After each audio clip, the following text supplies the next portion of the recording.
Welcome into the PHNX Sun Devils pregame show for the 2024 Big 12 Championship. I am Anthony Totri, of course, joined here at the LLS by the one, the only Erik Ruby. We've got Captain Redbeard behind the Mac making all of the magic happen. Erik, 30 minutes till kickoff. Your Arizona State Sun Devils.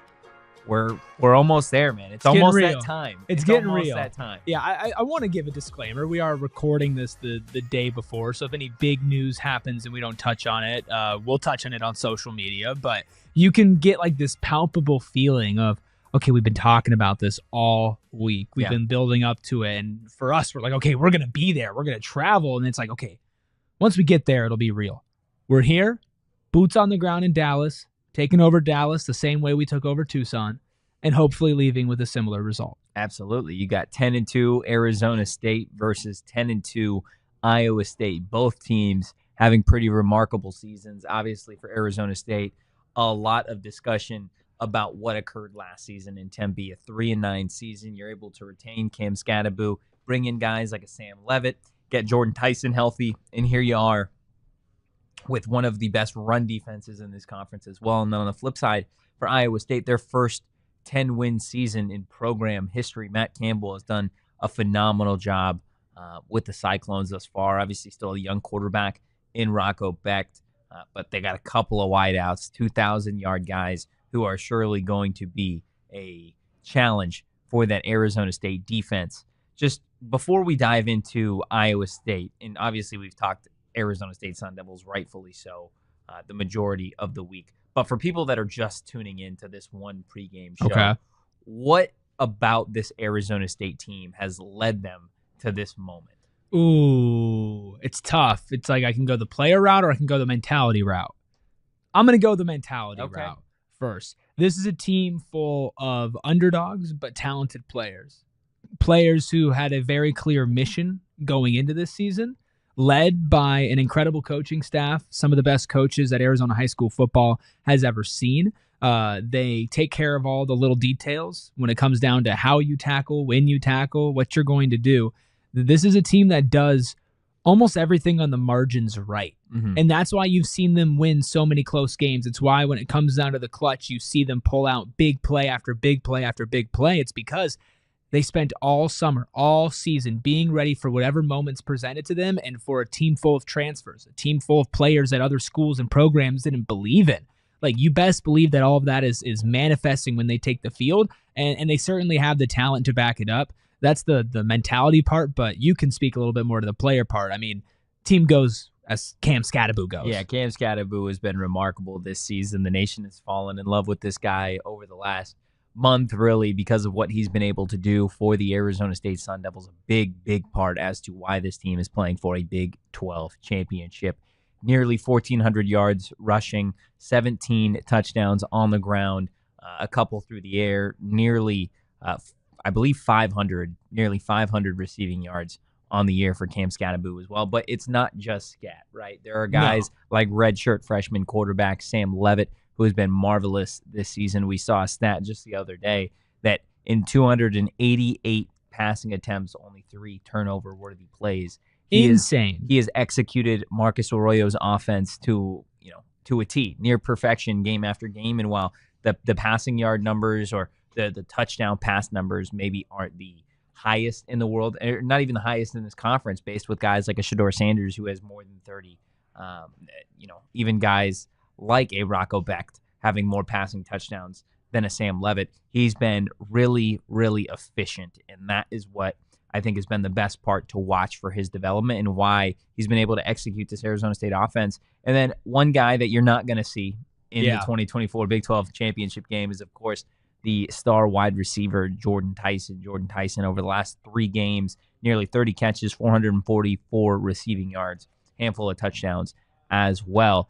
Erik, that means without Jordan Tyson, you're going to need some of those other guys in that wide receiver room to step up, maybe a Shimon Matire at tight end. But regardless, the three-headed monster at Arizona State has been something that will always be remembered in Tempe. Yeah, the Jordan Tyson loss is really tough, especially because much like Sam Leavitt, much like this team, he continued to play better football as the season went on, right? It took him a little bit to find his groove with Sam Leavitt in this offense. And you mentioned the lack of touchdowns thrown by Sam Leavitt. Yeah. That's not really what this identity is on this offense, is throwing touchdowns. No, once you get into the red zone, once you threaten to score, you're running the ball. You're giving it to Cam Skattebo, Kyson Brown, Sam Leavitt himself will run it in as well. I know Shimon has gotten a couple rushes too. Like they've been a little bit creative around there. They're not trying to throw it, but whatever Sam's been asked to do, he has delivered, and it's the same thing with Jordan Tyson. Got to the midpoint of the season, he was making some mistakes along with big plays. It seems like he's eliminated those mistakes now. He was just making big plays. So now you have to replace those big plays. Look at Xavier Guillory, right? He has been kind of that pressure release valve is what I've been, coining him besides Shimon Matire as far as a wide receiver goes, that always has been countering Jordan Tyson. You need him to step into your number one. You don't need him to put up Jordan Tyson numbers, but you need him to be reliable. You need him to be consistent, and then look at Melquan Stovall. Right, I think Melquan Stovall is going to be maybe one of the bigger X factors of this game. If he could pull off a couple big plays, 15 yards maybe once or twice, I mean, that could be just enough to keep the defense honest for what is the bread and butter, which is Cam Skattebo. Yeah, I mean, you have the potential at wide receiver to see some guys that you haven't really seen all year long, right? You've seen the Xavier Guillory's, you've seen the Melquan Stovalls, but Malik McLean, the Penn State transfer, got some action this week in practice. He was supposed to redshirt. Kenny said that he was going to redshirt. And these postseason games do not count toward eligibility, so still maintains that redshirt if you do see him play today at AT&T Stadium.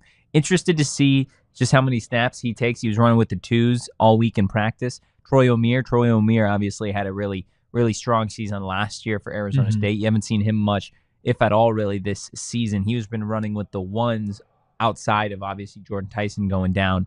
And then another interesting name is the freshman that you saw score a touchdown against Arizona, Derek Eusebio.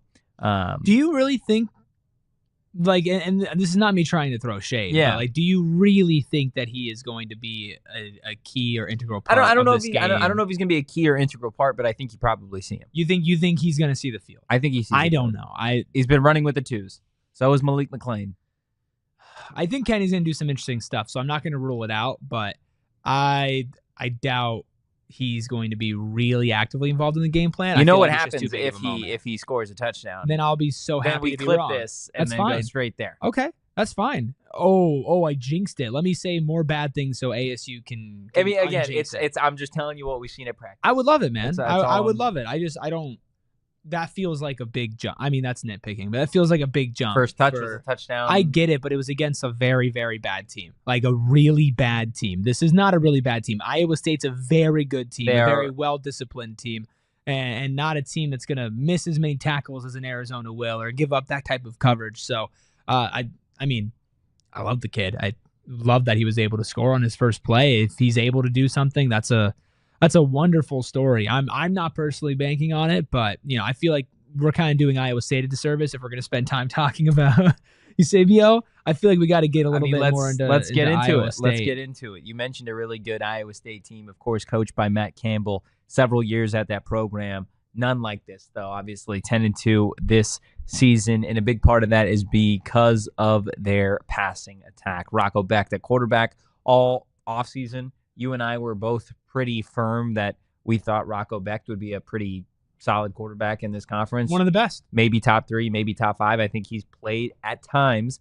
to that level. There have also been times where he hasn't, but he's been a 3,000-yard passer, and a big part of that is because he has 2 wide receivers that just get it. He's got 2 studs on the perimeter. Jaden Higgins, 80 receptions, over 1,000 receiving yards, and 9 touchdowns. And then, of course, opposite him, Jalen Knoll, 67 catches, also over 1,000 receiving yards and 6 touchdowns. 15 of Rocco Becht's 20 touchdowns this season have gone to those two wideouts. There's a lot of similarities between ASU and Iowa State. I think there's lots of similarities between Kenny Dillingham and Matt Campbell as far as how they built their program. I mentioned Kenny's identity. Matt Campbell, very much like a we before me team first. They didn't believe in us. ASU doing something that the school's never seen before. Iowa State is doing something the school has never seen before, and that's win 10 games. Literally in 130 years, they've never done that. Another thing that's a similar situation is ASU has their bread and butter, who they go to often. It's Cam Skattebo. It's that running game. It's what they default to. Iowa State, it's the passing game to Jalen and Jaden. Right. That is their security blanket. That is how they move the ball. That is going to be how they target Arizona State, considering that this pass rush for ASU has been really good, and at times the secondary has been. Would you say the pass rush has been good for Arizona State? At times, I think it's been a little bit more consistent than the secondary. The secondary, I think, has had some lower lows and some higher highs, but lower lows, and has been attacked a lot more. You saw in that BYU game specifically, second half, BYU was targeting downfield and picking up good chunk plays. Obviously, Javen Robinson puts that to bed at the end, but it doesn't take away from the fact that they were targeted before. So Iowa State's going to try to light it up in the air. I think they're going to use their run game just as kind of a counter to keep you honest, the same way I think ASU will use their run or their passing game as a counter to keep them honest for the run. So it's going to be interesting to see which style wins, because they have the same mentality, the same approach, but they have different ways of carrying it out. Yeah, no, I agree. Guys, do us a solid. Hit that like button, hit the subscribe button, drop a 5-star review wherever you get your podcast. Again, this is the PHNX Sun Devil Show presented by Neutral. Keep it tasty, Tempe. Getting back to Iowa State and Arizona State, I think you bring up an interesting point in terms of trying to supplement what they do with Higgins and Knoll with the ground game, right? Because Carson Hansen, is the lead running back for Iowa State. Just 618 rush yards on the season, but he does have 11 touchdowns. Kind of surprising to see at this point a guy with only 125 carries, not too many, not nearly as much as some of the behemoth running backs in this conference, but still having 11 touchdowns. And as a team, Iowa State with 24 rushing touchdowns. So you see those numbers of 1,000-yard receiver here, 1,000-yard receiver there, and I think it's easy to forget that this team can run the football. Rocco Becht is a very, very athletic quarterback. He's got 7 rushing touchdowns on the season. So I'm interested to see how this Arizona State defense does defend this Iowa State offense, because I think you have to start with Higgins and Knoll, right? You can't let those two guys beat you. And if you're able to take them away or at least slow them down, there's not really another wide receiver or pass catcher on this Iowa State team that's really a threat. The third most receiving yards on the team is Gabe Berkey, and that's their tight end. 17 catches for 208 yards. No touchdowns. Those are the guys. I mean, when you have two 1,000-yard guys and your quarterback has thrown for 3,000 yards, that last 1,000 is going to be spread out. It literally, it's ridiculously spread out. Yeah, it's very, very spread out.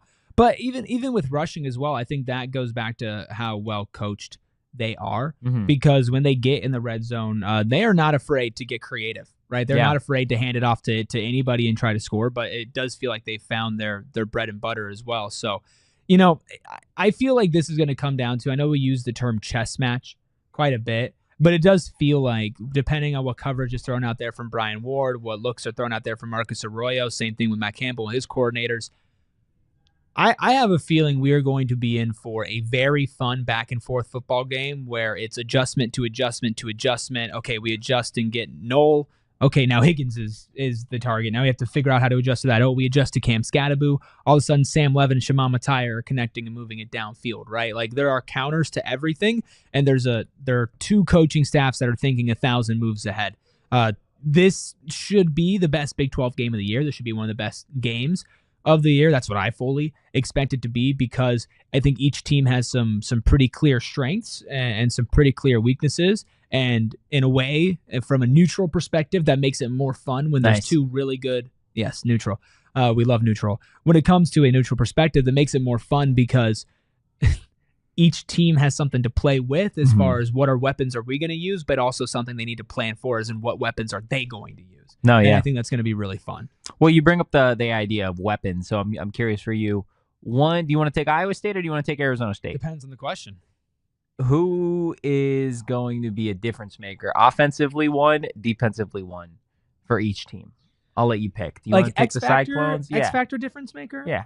I'll do offense Cyclones, defense Sun Devils. Then you want to switch? So I do offense offense Sun Devils, defense Cyclones. Cool? Defense Cyclones? You're doing defense Cyclones. Okay, yeah, that works. I'll start with offense on the Cyclones. I'm going to go with a little bit more of an X factor. Obviously, we talked about Jaden and Jalen are going to be the two receiving threats you look at the most, both averaging over 13 yards per catch. I am looking at Carson Hansen.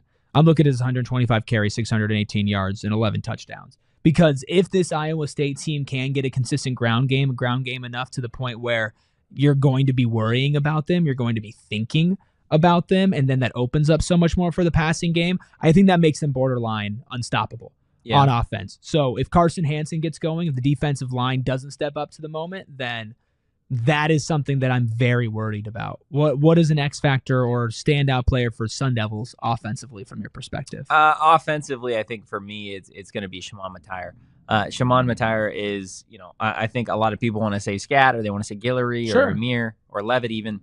I think for me, Shimon has been a security blanket. On third down, he's been a security blanket in the red zone. It feels like anytime you're inside the 25, Shimon is a threat to score. I think that is what you're going to need with a defense in Iowa State already understanding and keying Cam Skattebo. They've got some really, really talented defensive backs, which maybe will be where I go for the defensive difference maker for Iowa State. But for Arizona State, I think you're going to need that tight end in Shimon Matire, who, again, he was on the all Big 12 second team this season for all the work that he's done. And without Jordan Tyson, Sam Leavitt is going to need his tight end to step up. So keeping with ASU, jumping over to defense, I got this idea from, it was one of our viewers, maybe one of our diehards who's also in Spaces. It was one of our diehards. I forget who. My apologies. I'm very sorry. Talking about how this kind of feels like a game where Miles Rouser does something. And he's been very consistent. 87 total tackles, basically half and half, solo and assisted. He doesn't really have a turnover, though. And I think if you are looking for a difference maker, if Miles Rouser can limit the penalties, be consistent tackling, and force one turnover, ASU's defense is going to be in a really, really good spot. There's some dogs on that defense. There is some dogs, and Miles Rouser might be the biggest dog of them all. I wouldn't say he's the biggest dog. He might have the biggest dog. He's the most dog. ferocious. He might have the biggest dog in him, but he's certainly not the biggest dog. Give me a bark. There we go. I love it.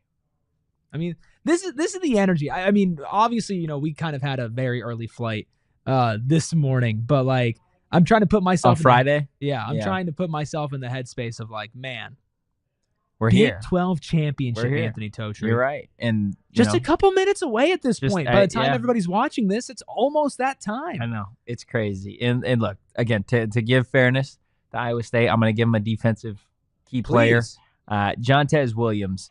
He's sophomore defensive back, 38 total tackles on the season, but he does lead Iowa State in terms of interceptions. He's got 4 INTs on the season. He's a ball hawk, and he's a guy that is probably going to be lined up opposite whichever Arizona State wide receiver takes Jordan Tyson's spot. So that's probably a Troy. You're going to need Troy to beat Jontez if you want to win this ball game, because while I think Scat is going to get the heavy load offensively, you're still going to need to have somewhat of a passing attack to go in and beat a 10-win team on the other side. Yeah, it seems like the key for both offenses is what is not your strength, and are you able to turn that into somewhat of a positive? Yeah. Right, and sticking to your defense and the interceptions and turnovers, Iowa State has won the turnover battle. They are plus 10 in that category this season. They beat a Kansas State team solely because they were 3-0 up in that turnover battle as well. If Sam Leavitt can take care of the ball, if Cam Skattebo can take care of the ball, if the wide receivers can hold on to the ball as well, then you are going to be put in a big spot. Win the turnover battle. Don't make stupid mistakes. Don't get stupid penalties. And you should be good enough. Don't be stupid. Don't be stupid. And I don't think this is a team that's been stupid. However, in the 2 games that they have lost this season, you can point a lot to mistakes they made. Obviously, with one of them, you're missing Sam Leavitt. I think that's the biggest story. But that Cincinnati game was still winnable at certain points. They got in their own way as well. Texas Tech is certainly the biggest game to look back on and say that was something that the Sun Devils really needed to be better and not get in their own way. That was their first road game in the Big 12, right? First real road game as a team. Obviously, they played Texas State, which was their Super Bowl, but it's different than Texas I love how State. you always, every time you bring up Texas State, it's always, that was their Super Bowl. You do the same thing. I don't say it's their Super Bowl. Sure. I said at the time that that was their biggest game. Was their biggest game, like, no doubt about it. But yeah, and still was. Yeah, sure, why not? It only got bigger. I think for me, yeah, you're right. It only got bigger after the fact. I think if Arizona State is going to win this game, and I think they can. Yes. I think you have to start quick.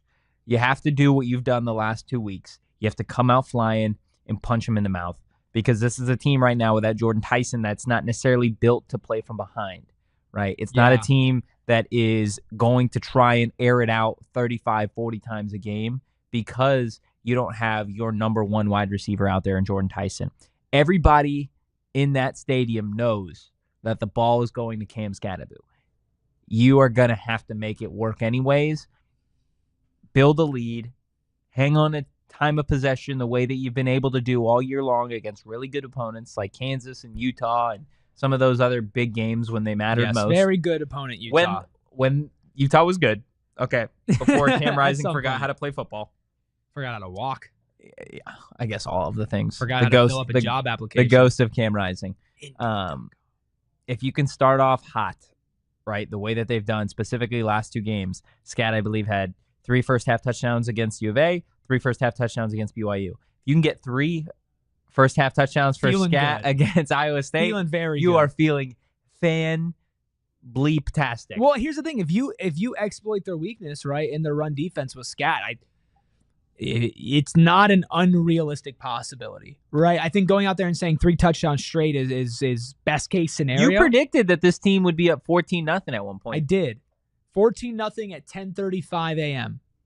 35 minutes in. 10:35 a.m. Arizona time.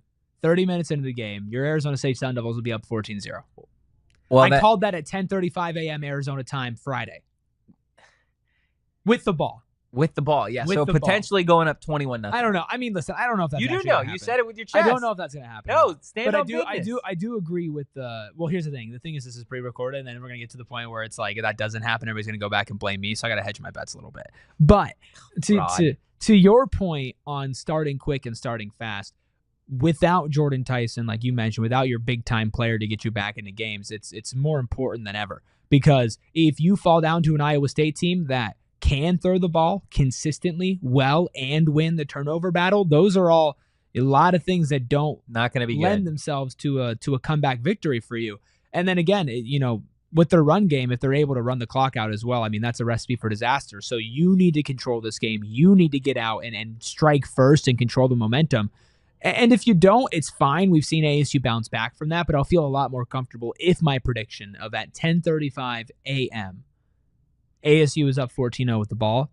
I'd feel real good about that. How do you feel this one goes for the whole game? You said 14-0, 10:35 in the morning. Yeah. What's your final score prediction? I think it's going to be a really close game, a very close game. I mentioned this technically on yesterday's show as well. Iowa State's a fantastic team, well coached, super talented, only ranked 1 spot below ASU in the AP Top 25. This is going to be a good game. I think ASU pulls it out in the 4th quarter. I think they stop an Iowa State drive, and they win this game 31-30.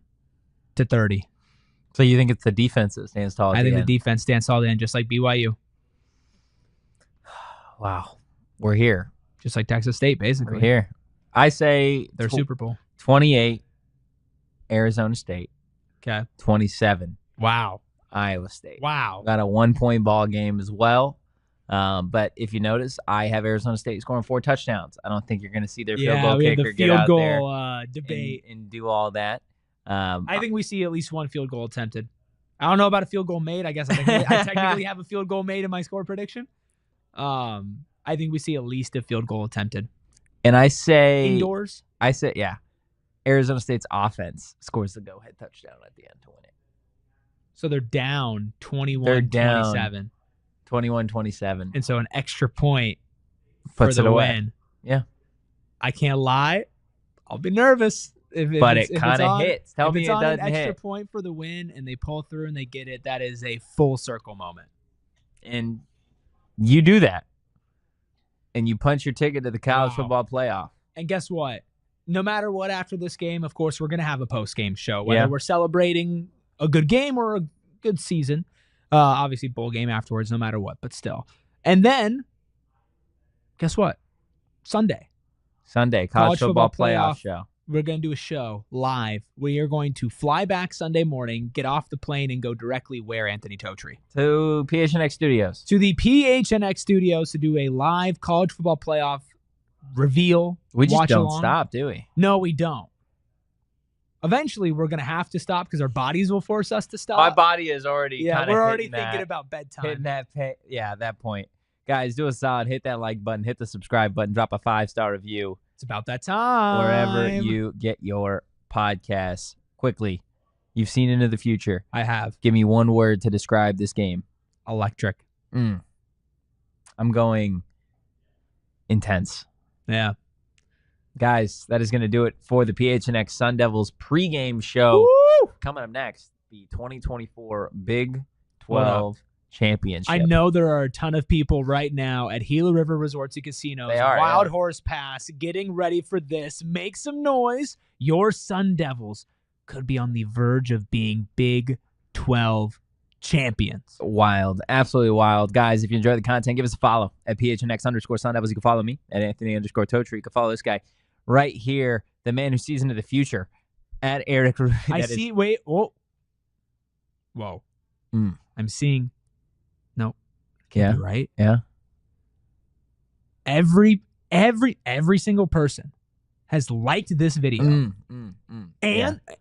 and subscribe. Don't hurt yourself. Oh, don't hurt yourself. Whew. Follow that guy, Erik Ruby. It's Erik with a K. I get if you don't want to follow him. You can follow. You can follow Captain Redbeard. You can follow Captain Redbeard at K Coop Sports. Guys, we will see you on the other side of the 2024 Big 12 Championship. As always, go Devils. In peace. We all silly like the mayor.